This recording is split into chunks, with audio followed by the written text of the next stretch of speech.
Picking up somewhat, well, I guess you could call it local, right? At a local FedEx. You guys have seen this location here before. Grabbing one piece. Delivers to Yakima, Washington tomorrow. This came out on the bid board. We bid it. And then they started negotiating. And I wouldn't have let them have it. I wouldn't have dropped the price, but Dispatch did drop the price, $50 on it. They wanted like $400, and we're like, no, I wouldn't have done it even for 400 or $450. But anyway, long story short, it's one piece going to Wenatchee. I think the loaded miles is like 160 probably, 160, 170 probably, somewhere around there, not more than that. Delivers tomorrow morning to Microsoft, and I've been there before to those locations. They say it's Microsoft, but who knows what it is. It's a place where they have servers, so who knows who owns that exactly, and nobody ever knows. And it just it's kind of like a secure location. There's never any like business signs or anything. There's never any vehicles that you'll really see out there, and it's kind of like a very nice place, very well secured with gates and all that, and high security. And it's just a server, who knows what it is. It could be, some could be Microsoft ones, some of them could be something else, but yeah. I've delivered to a few of those before. Some of our other drivers have delivered a few of those. Yeah. I think my, what do you call it, allergy medicine, I'm doubling up on my pills, my allergy pills, and I think it's making me very tired, like seriously, tired.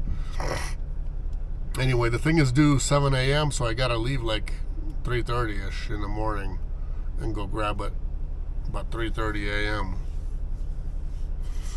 So we'll see. Supposedly they should accept it tomorrow, which I don't know.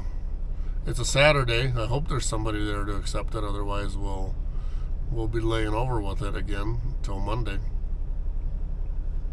You guys will know. Loaded up that one little crate. You're not gonna see it anyways. I'll show it to you guys maybe tomorrow, or when we're unloading, something like that.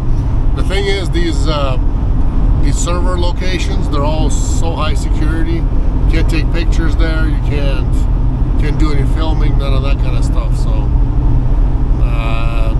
maybe I'll show you guys the building from the outside, but that'll really be it. It could be the same location where I unloaded, where I was supposed to go and help some semi truck get unloaded, and then it ended up being that the guy ran away from me. There's a video about that, by the way, and we made brokers still pay the same full price. I don't know how he agreed to that, but he was trying to weasel out any way possible. And the same with that driver. That driver just, seriously, he ran away. We were supposed to spend the night together, lay over, and then unload the next day. And the guy just, seriously, he unloaded everything by hand, by himself. By the time broker figured it out, sent me back in, then the driver already did all the work, and then he was trying to get rid of the garbage to the dump, and I was supposed to go to the dump with him and help him get rid of it. And we came to the dump and it was closed, so broker then told us to lay over, and they were going to pay us for a layover. And then the driver just all of a sudden started driving and drove all the way to Moses Lake from over there, the back roads, and he was like trying to run away from me. So that was an interesting one, and that video is on the channel too, just in case you guys want to find that one. You can. About a year ago I did that one. What is that guy doing? Looking at the tweaker. State police. Yeah, in downtown in Spokane, we do have the tweaker land, but out here where I'm at, a little bit out of town, just 10 minutes west of downtown Spokane is where I'm at. We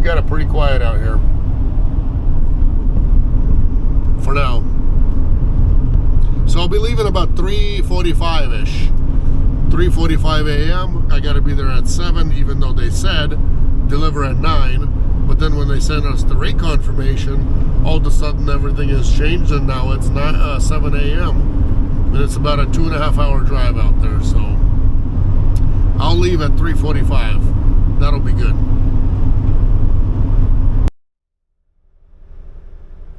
If you guys have never seen a gas station at 4 a.m., what it looks like, here's what it looks like. Only you, the cool music, and nobody else.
Asked me to call the point of contact for delivery. I did that, and the good news is the guy is actually there, so we'll be getting unloaded right away pretty much as soon as I pass that whole security and all that. I've been to a few different places like that. It usually takes a while to unload, but we'll see. I'm not sure. I spoke to him. He's there. He says, yep, you can come and unload right away. I'm here, so come on over. My ETA is 6:38 as of now, and I'm taking you guys through the beautiful country of Washington State. Look at the landscape here, how different it is versus my home area. You know, this is only like 150 miles away, but look at this.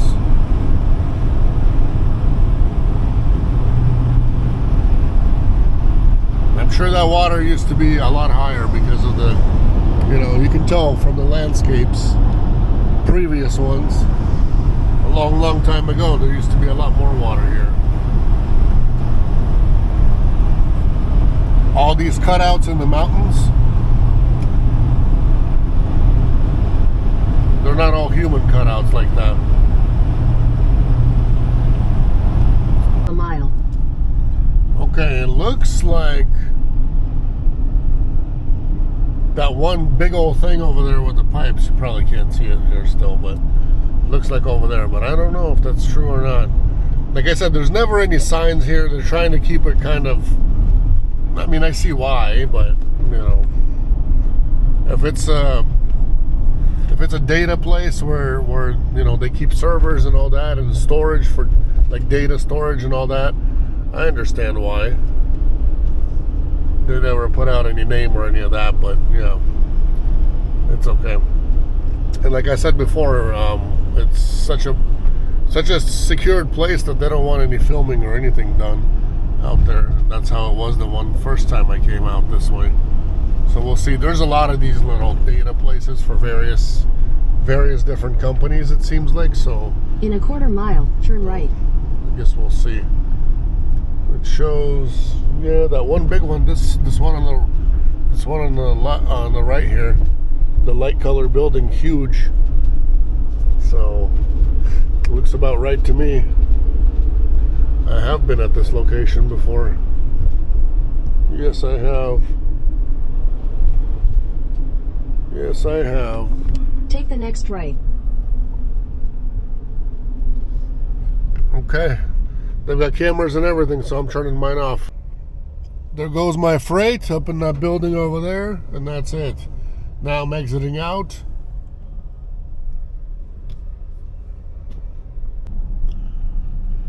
I'll show you the street view. You know, nobody can go against you showing or me showing you guys the street view of the building of where the delivery was. I mean, it's public street, public whatever. So that's what it is. You know, data center, I don't know exactly what they do there. You know, it's really not my problem.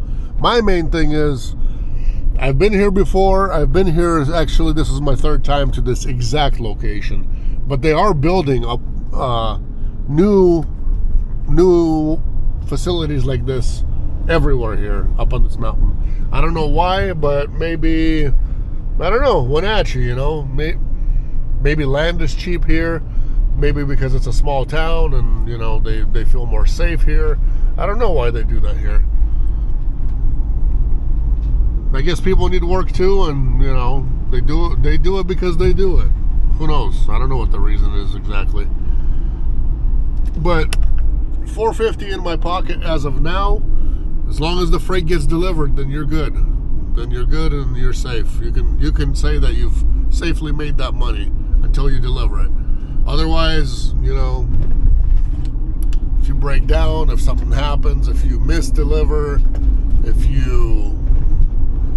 you are late for some reason, you know, that's your fault, then yeah, there could be rate reductions and all those sort of things that we deal with. But, you know, it just doesn't, first of all, it doesn't look good if something happens. Second of all, there better be a good reason and not, you know, driver fault or dispatch fault. And then after that, I gotta put in my GPS where to go. Let's see. I don't know if I should go back the same way I came from. Maybe I should. Anyways, could be, as long as it's not driver fault or dispatch fault. You know, if it's dispatch fault, then yeah, dispatch takes the blame and driver doesn't get hit with any kind of repercussion fees. But if it's driver fault, we've had drivers, you know, be charged by the broker, and, you know, why should we pay that if you overslept? I think the worst has happened before was $250. We've been charged for being late because driver overslept. I think for an hour or maybe 2 hours. I'm not sure. I don't remember exactly. I believe it was like an hour late. Other instances, you know, I've had where a driver got hit, I think for $800 something before, where, you know, the roads were bad, and we just got the load taken away from, and that was on call. We don't deal with that company anymore because they shouldn't have been doing that. Here's another one of these kind of centers where they do the same thing. They don't have any signs or anything. They don't want people to know what the heck all this is. So, data centers, not data centers where they call you and stuff like that. Data centers where they, you know, save data and where it's kept. That's what that is. But the other instance where driver was hit is because the load got taken away from us, and then they brought another vehicle and still charged. We cleared a lot of miles, over 2,000 miles already, and then they still charged us $800 something to the driver because supposedly they thought it was going to be better to put it on a team truck. We were already out of the bad weather and everything. They thought it was a good idea to do that and then charge us for whatever they charged them, and plus their own fees, I'm sure, on top of that. But hey, it is what it is. You know, things can happen, but the main thing is not to complain. Just keep dispatch in the loop, but no complaining to the broker and no complaining to anyone really in the end. Just because if we start complaining, then they start thinking, well, what are they going to do with our load? Are they going to just leave it on the side of the road? Are they going to get pissed and just, stop answering and this and that? So a lot of times these guys are just watching out for themselves and their customer too. So if driver becomes a complainer, then that's a problem too, because they do not want to have any issues. They don't want to lose a customer. It's not worth over one load to lose a customer. Hopefully that makes sense for you guys. I hope so. I don't know. All kinds of things that we deal with in the background when you're doing the dispatching. Here I'm just, doing this, the delivery part, this is easy. This is nothing. This is like a vacation from the office for me. Dealing with real problems in the background, dealing with logistical issues, dealing with some driver issues, broker issues, any of that kind of stuff. That's a problem. So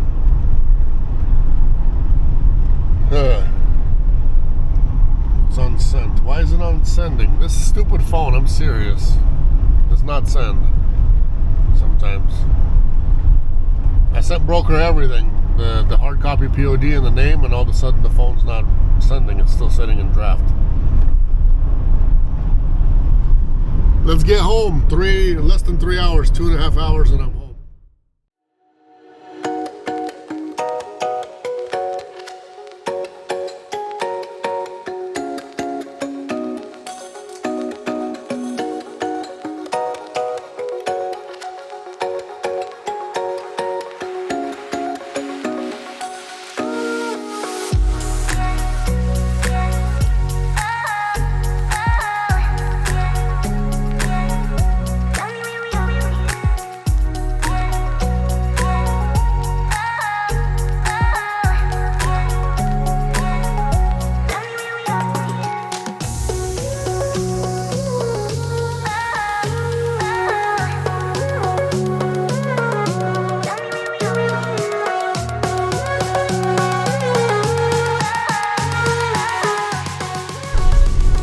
What you guys saw from up above is just a little part of Wenatchee area.